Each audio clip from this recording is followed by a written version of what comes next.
E-Point bilan to'liq avtomatlashtirgani keldik. Assalomu alaykum. Mana bugun Samarqanddamiz. Davud tekstilda E-Point bilan to'liq avtomatlashtirgani keldik. Birinchi Davud tekstilda og'riqlariga yechim berish uchun tizimlashtiramiz va avtomatlashtirib beramiz. Şimdi patokta yenge iş kireti, mayka dikileti, maykada 11 tadamlar.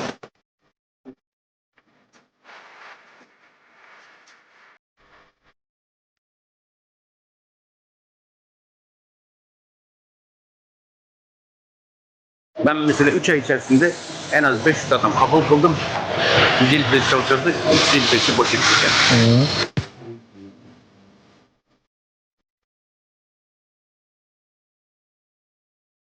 Agarda kimga avtomatlashtirish va tizimlashtirish kerak bo'lsa, plus belgisini qoldiring va sizga aloqaga chiqamiz.